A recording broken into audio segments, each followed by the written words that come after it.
Assalamualaikum warahmatullahi wabarakatuh dan salam sejahtera. Saya Muhammad Hafiz Mursyidi bin Aslahuddin, nombor metrik 282376. Mewakili rakan-rakan yang lain akan membentangkan mengenai tugasan kumpulan iaitu komunikasi interpersonal dalam subjek teori komunikasi. Pengenalan komunikasi interpersonal. Komunikasi menurut beberapa pakar seperti Everett Rogers dalam Hi-Fi Kangara 1998-20 menyatakan komunikasi sebagai proses di mana idea dipindahkan dari sumber ke satu atau lebih penerima dengan tujuan mengubah tingkah laku mereka. Manakala menurut Arnie Muhammad 2005 menyatakan komunikasi sebagai pertukaran mesej lisan dan bukan lisan antara pengirim dan penerima mesej untuk mengubah tingkah laku. Arnie Muhammad 2005-159 menyatakan bahawa komunikasi interpersonal adalah proses pertukaran maklumat antara seseorang dan sekurang-kurangnya orang lain atau biasanya antara dua orang yang dapat dikenali secara langsung sebagai balasan. Dapat disimpulkan bahawa komunikasi interpersonal adalah proses penyampaian maklumat, pemikiran dan sikap tertentu antara dua atau lebih orang di mana terdapat perubahan mesej, baik sebagai penerima maklumat dengan tujuan untuk mencapai persefahaman mengenai masalah yang akan dibincangkan yang akhirnya diharapkan dapat mengubah tingkah laku. Gambaran keseluruhan latar belakang sejarah teori komunikasi. Secara tradisinya, komunikasi telah dilihat sebagai bidang antara-disiplin. Komunikasi interpersonal paling sering dikaitkan dengan kajian ke dalam bahasa, kognisi sosial dan psikologi sosial. Sebelum tahun 1960-an, hanya sejumlah kecil penelitian yang diselesaikan di bawah label komunikasi interpersonal. Heath and Bryan 2000 menandakan waktu ini sebagai asal bidang komunikasi interpersonal. Terutama sejak tahun 1960, para sarjana mengadopsi komunikasi sebagai istilah pusat kerana mereka ingin mempelajarinya sebagai aspek tingkah laku manusia yang signifikan dan unik.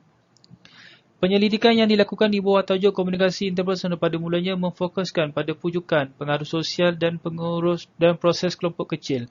Teori meneroka peranan pembelajaran, disonansi, keseimbangan, pertimbangan sosial dan reakantasi, Berger 2005. Kurt Lewin, nenek moyang psikologi sosial, memainkan peranan penting dalam mempengaruhi perintis penyelidikan interpersonal seperti Festinger, Heider, Kelly dan Hovland.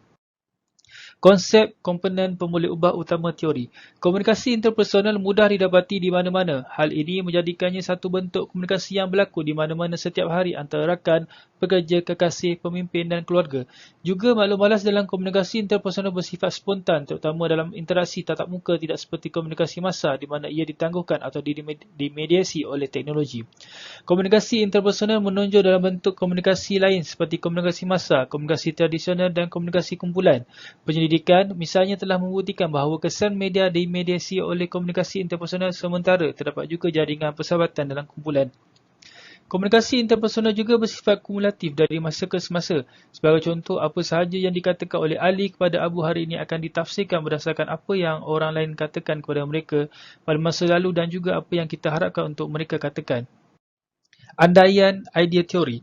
Teori atribusi merupakan sebahagian daripada tradisi sosiopsikologi dan menganalisis bagaimana individu membuat kesimpulan mengenai tingkah laku yang diperhatikan.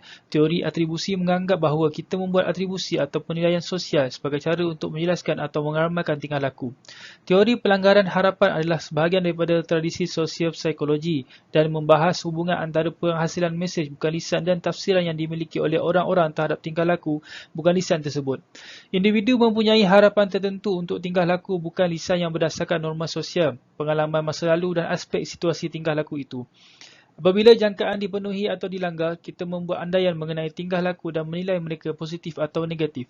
Interaksi simbolik berasal dari perspektif sosial budaya kerana ia bergantung pada penciptaan makna bersama melalui interaksi dengan orang lain.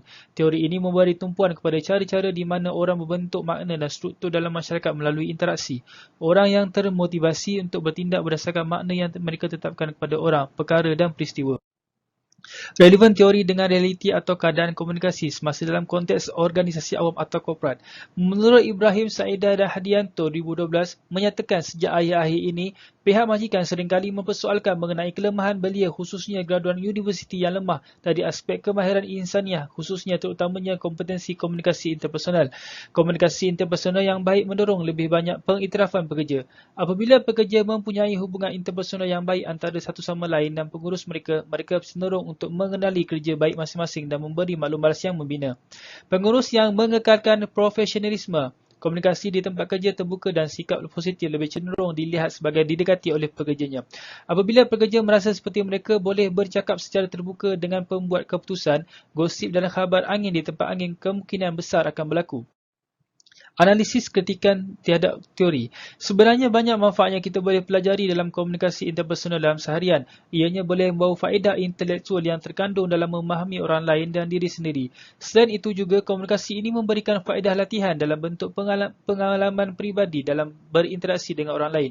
Kelemahan komunikasi interpersonal mengenai kesesuaian masa. Yang dimaksudkan di sini adalah kesesuaian waktu untuk bertemu. Setiap orang mempunyai aktiviti masing-masing sehingga untuk berkomunikasi secara bersemuka atau bersemuka diperlukan masa yang sesuai agar kedua-duanya dapat bertemu dan menjalankan komunikasi interpersonal secara bersemuka. Selain itu juga, dalam komunikasi interpersonal ini tidak dapat berkomunikasi dengan orang yang berada di tempat yang berbeza kerana jarak jauh tatap muka ini sangat terhad hingga memerlukan media untuk berhubung antara satu sama lain untuk berkomunikasi. Jadi dalam pertemuan ini, halangannya adalah masa dan ruang lingkup yang terhad. Kesimpulan.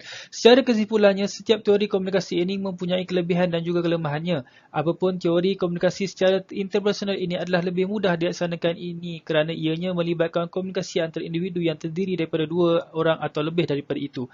Komunikasi interpersonal ini bersifat terus di mana bersemuka tanpa menggunakan sebarang perantara ataupun saluran tertentu dalam bentuk komunikasi lain. Teori komunikasi ini masih sangat relevan diguna pakai sehingga hari ini walaupun zaman sudah berubah, tetapi ianya sering dengan peningkatan teknologi hari ini.